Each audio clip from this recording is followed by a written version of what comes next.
tembok dipasang pas seukuran kepala. Paling dikit-dikit ngintip,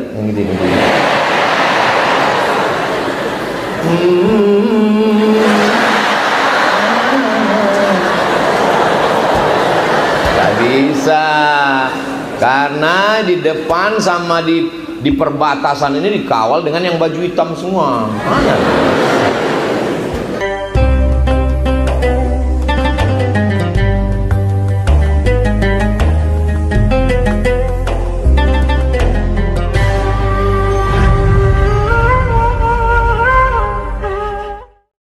Di sini orang tidak bisa langsung masuk kelas belajar.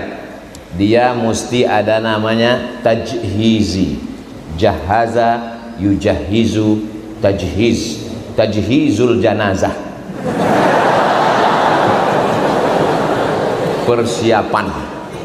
Dia mesti lulus dulu amthilati. Setelah bisa dia membedakan mana rafa, mana mansub, mana jar, mana baris bawah, mana baris atas. Itulah yang tidak ada dalam bahasa Inggris.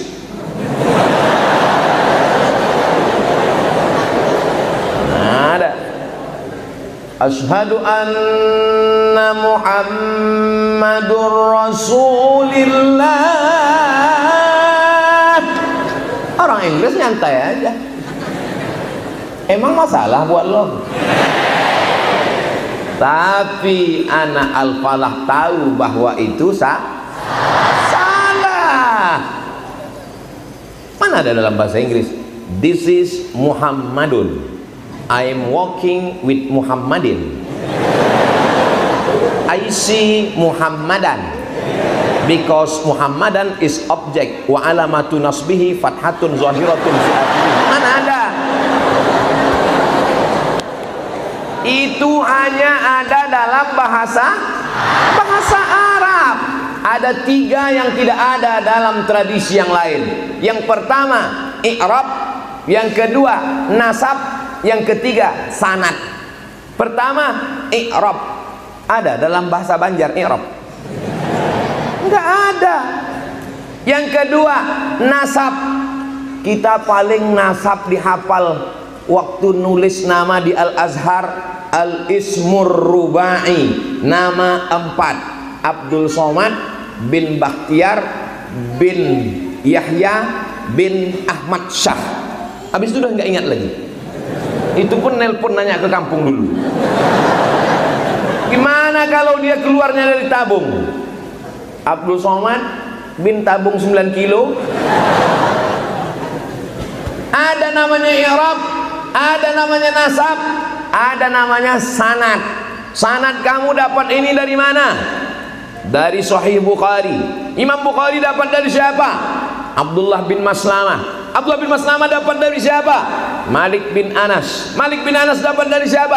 Dari Abu Zinad. Abu Zinad dapat dari siapa? Dari Al-A'raj. A'raj dapat dari siapa? Dari Abu Hurairah. Abu Hurairah dapat dari siapa? Dari Sayyidina wa Maulana Muhammad sallallahu alaihi wasallam. 3 ini ada di Ma'had Al-Falah. Ada i'rab, ada nasab, ada sanad. Bangga apa tidak? Jadi hakim, oke. Masuk ke Al-Azhar dengan nilai very good, jaid jiddan. Menghafal sanad, oke. Menghafal nasab.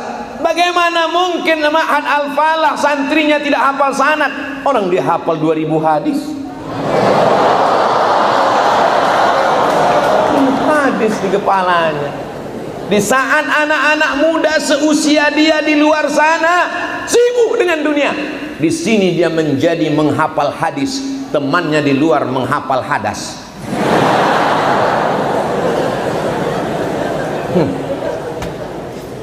Memang gayanya sarungan, bajunya koko, pecinya putih. Dibilang orang dia kampungan, tapi prestasinya luar negeri.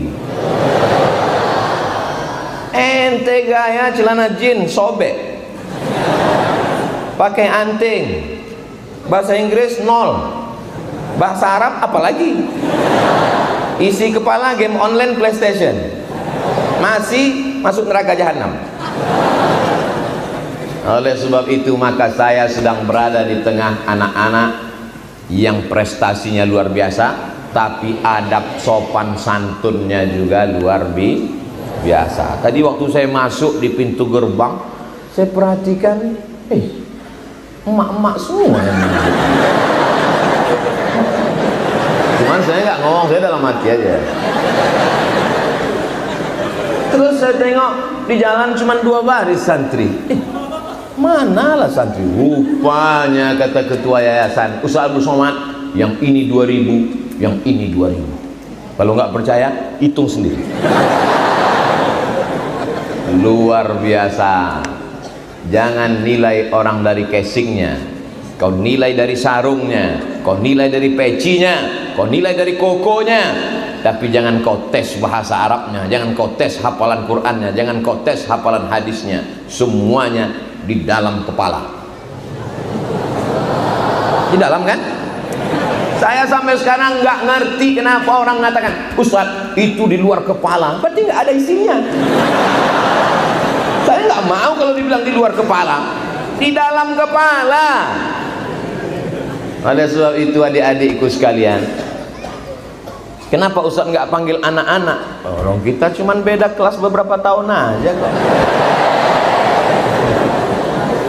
Oleh sebab itu adik-adikku sekalian, kalian mesti pede, percaya diri. Jangan nanti keluar dari pesantren gayanya seperti ayam kena minyak lampu. Harus bangkit. Siap bangkit? Semangat. Pede. Tetap dengan kain sarung, tapi jangan lupa pakai celana panjang di dalam. Tetap dengan baju kokomu, tetap dengan pecimu. Kalau kau berprestasi, Al-Azhar pun akan memberikan engkau nilai jayyid jiddan. Takbir. Kalau engkau berprestasi, kau bukan hanya di pesantren, kau bukan hanya di Kementerian Agama, kau akan menjadi hakim yang memutuskan perkara, bukan mengawang-awang, bukan cita-cita halusinasi semata, tapi kakak kelas kalian sudah mewujudkannya di alam zahir dan nyata. Betul fiksi atau fakta? Fakta, Beb. Nah, anak pesantren ini otaknya selamat dari perempuan. Betul? Mana bisa dia melihat perempuan? Ada tembok Berlin di antara kita. Mana bisa ngelihat? Tembok dipasang pas seukuran kepala. Mana bisa ngelihat? Paling dikit-dikit ngintip, ngintip.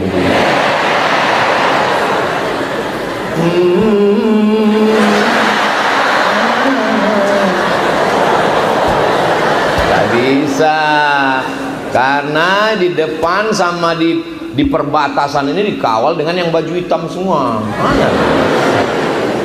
Tak bisa. Pesantren bukan kejam anakku, pesantren bukan jahat. Pesantren ingin menjaga supaya kepala kalian bersih.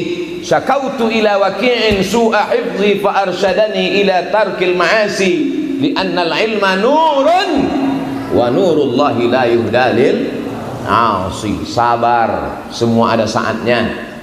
Judul buku terjemahan saya. Sabar. Selesai kau tamat dari pesantren ini, kalau kau mau ke Mesir ikut jejak Ustadz Saiful Rahman Barito, silakan. Kalau mau kau menjadi hakim masuk fakultas hukum, silakan. Kau mau melanjutkan ke ITB Bandung, silakan. Kau masuk ke IPB Bogor, silakan. Ada yang dapat beasiswa dari Cambridge University, silakan. Karena kalian punya ijazah, kalian sudah punya bekal iman dan Islam. Otaknya bisa Inggris, otaknya bisa Amerika, hatinya tetap la ilaha illallah Muhammadun Rasulullah. Tapi yang namanya pohon kayu, kalau dia kecil memang mesti dipot. Ini pohon kayu kan? Ini pohon-pohon kayu yang masih kecil, yang masih hijau. Kalian mesti tinggal di pot dulu 7 jam, 7 tahun, 7 hari dalam sepekan. Nama potnya pot Al-Falah. Nanti setelah batangnya kokoh kuat, maka kalian silakan keluar seperti pokok kayu yang tidak pakai pot lagi. Paham? Bilang aja paham. Nanti setelah kalian kuat, gagah perkasa, kalian akan menjadi pohon rindang, batang kayu tempat bersandar, daunnya tempat bernaung, akarnya tempat bersila, buahnya dinikmati orang. Itulah dia pohon kayu alumni Al-Falah. Amin. Maka sementara dalam pot ini sabar-sabar aja dulu. Sabar-sabar. Karena kalau kalian pohon kecil langsung dibawa keluar, langsung ditanam keluar, 2 hari mati. Dia mesti disiram, akarnya mesti dijaga, kalau tidak dimakan cacing gila. Batangnya mesti dijaga, kalau tidak nanti datang anak-anak kecil dia patahkan. Daunnya mesti dijaga, ini daunnya nih pucuk yang hijau, akan dimakan ulat. Ulat paling suka menyerang pucuk. Nah, oleh sebab itu kalian ini adalah nanti setelah tamat kalian akan terbang seperti kakak-kakak kelas kalian dulu. Saya dengan kakak kelas kalian naik kapal pesawat terbang kami dari Jakarta 4 September 98. Nama pesawatnya Royal Jordan Airlines. Hebat nggak pesawat Royal Jordan Airlines? Hebat. Kenapa Ustaz bilang hebat? Itulah tiketnya yang paling murah. Transitlah kami di ibu kota Yordan. Nama ibu kotanya Amman. Sampai di sana kami pun menginap di Hotel Alia. Masya Allah. Masuk ke dalam hotel, pencet keluar air mandi. Rupanya salah pencet, air panas. Jadi orang-orang di luar tuh nggak ada yang tahu. Kami keluar macam bisnismen muda lah. Pakai topi, pakai baju, keluar mau sarapan pagi, ngeliat nggak ada soto Banjar. Roti panjang dikasih putih seperti es krim, pas di rupa rasanya macam susu basi.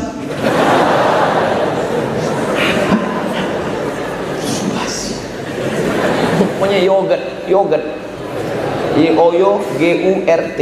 yogurt, susu basi. Ada hijau-hijau, biru muda, ambil sendok banyak, seperti anggur, pahit, rupanya zaitun.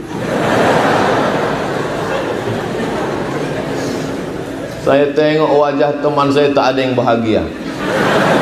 Terpancar dari wajah mereka, dari tatapan matanya, ku tahu memang kau mencari lontong sayur, brother.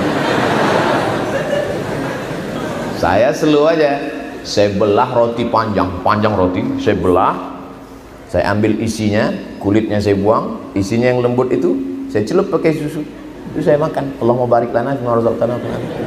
Kawan saya nengok, semuanya ikut saya. Yang paling bisa bertahan hidup adalah yang bisa menyesuaikan dengan keadaan. Bukan hadis Nabi, dapat dari grup WhatsApp. Kalau dipertahankan ya lapar, makan aja roti gandum, ada susu, tuang, selesai, masuk naik pesawat, pakai jas, pakai dasi, pakai blooper, pakai jaket, sampai ke Kairo. Begitu keluar turun dari airport, dari pesawat, Masya Allah, macam pejabat-pejabat itu. Begitu setengah jam berkeringat, rupanya musim panas. Salah berita, sangka musim dingin. Tertulislah di pintu, ihbitu Misra fa innalakum ma sa'altum. Turunlah kamu ke Mesir, kamu akan mendapatkan apa yang kau cari. Semua ada, dari mulai Musa sampai Fir'aun.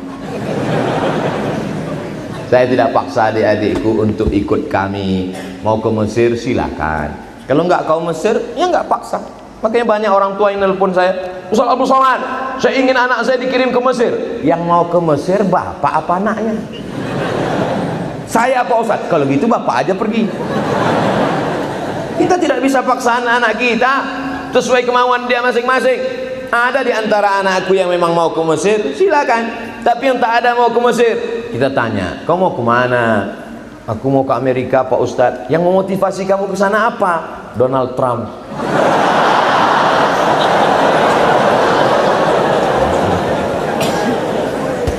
Yang penting belajar aja dulu. Emangnya dulu Ustadz langsung berangkat ke Mesir? Enggak, saya di pesantren juga dulu belajar. Cuman zaman kalian tidak seperti zaman kami, adik-adikku. Zaman kami dulu, zaman menyakitkan. Enggak terhitung berapa kali tapak tangan ini dipukul pakai batang sapu. Bukan pakai rotan sebesar ini, batang sapu. Habis sholat maghrib dipanggil dua yang paling kami takutkan. Pertama, Mahkamatul Lughatil Arabiyyati, yang kedua Mahkamah Qismit Ta'lim. Asal sudah dipanggil ke sana, saya entah beberapa kali. Saya tidak terlalu nakal, cuman teman-teman saya ini agak kurang baik. Pukul tangan pakai batang sapu. Waktu itu belum ada Komisi Perlindungan Anak. Coba sekarang dipukulnya, saya lapor langsung. Opa, pukul. Ambil sajadah, pukul kepala. Wah. Kalian masih ada perempuan. Kami waktu itu yang perempuan cuma tukang masak aja. Perempuan hanya ada di pesantren itu hari Ahad, hari libur. Nenek-nenek jenguk cucu. Nggak ada santriwati. Kalian masih lumayan, tadi saya dijelaskan Ustaz Somad, ini ma'had lil banat, ini ma'had lil banin. Masya Allah, tabarakallah. Teman kami dulu tak ada.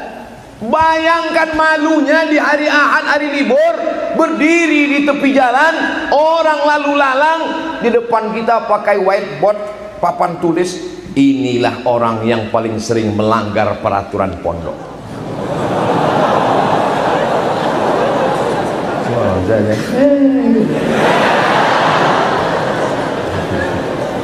Tapi ternyata adik-adik, ternyata hebatnya pondok, di dalam hukuman itu pun ternyata ada pelajaran bermakna.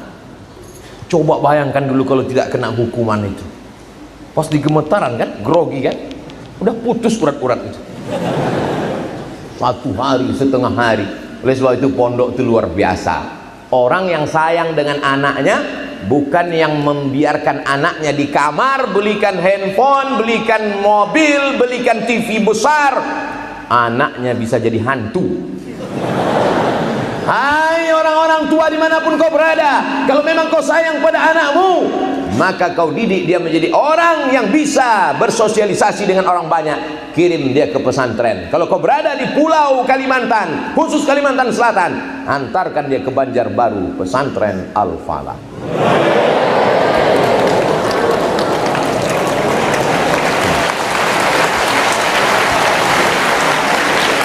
Aku sudah sampaikan ya Allah, aku sudah sampaikan ya Rabb, sehingga aku nanti tidak dituntut lagi di padang mahsyar. Kalau ada anak umat Islam yang mati sakau, ada umat Islam yang anaknya mati karena lem kambing, ngirup lem, ikut sama lem-lemnya, mati. Aku sudah tidak bersalah lagi karena sudah kusampaikan ya Allah. Salah Abdul Somad, kenapa kau sampaikan hanya di pesantren Al-Falah? Al-Falah ini akan ditonton di channel Ustadz Abdul Somad Official. Subscribe, like and share.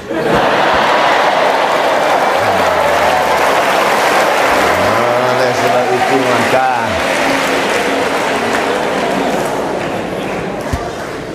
banyak orang begitu bangga dengan bahasa Inggrisnya. Apa yang kalian pelajari di pesantren itu? Kami ini belajar bahasa Inggris, bukan menyepelekan bahasa Inggris, tapi kalau mau cerita beban anak-anakku, adik-adik, anak-anak, aduh, nahwu, sorob, balaghah, ma'ani, bayan, setimpal enggak itu dengan I'm going to the school? Go, going, gone. Cuma 3 kan? Go, going, gone, goes. Cuma 3, cuma 4. Go, goes, going, gone. Bayangkan dengan bahasa Arab. Dhahaba, dhahaba, dhahabu, dhahaba, dhahaba, tadhab, tadhab, tadhabtu, madhabtu, madhabtu, madhabtu, madhabtu, madhabtu, madhabna. Kenapa itu? Itu baru fi'il madinya, belum mudhari'nya. Yadhabu, yadhabani, yadhabani. Yadhabu, yadhabani, yadhabuna. Tadhabu, tadhabani, yadhabna. Tadhabu, tadhabani, tadhabuna. Tadhabu, tadhabina, tadhabna. Adhabu, nadhabu. lagi hurufnya. Hurufnya paling I tell to you, I tell you. T. Ada to dalam bahasa Inggris. I am talking about. Tidak ada. Lalu kenapa bahasa Inggris yang menjadi bahasa internasional? Karena yang paling banyak menjajah dunia ini adalah Inggris. Bukan karena bahasa itu paling hebat, karena penjajahanlah maka dia menjadi bahasa internasional. Jadi kenapa kalian mesti tidak pede dengan bahasa Arab?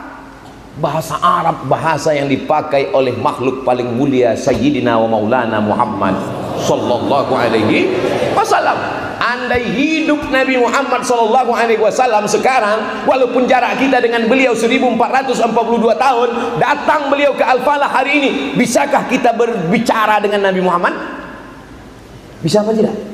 Bisa.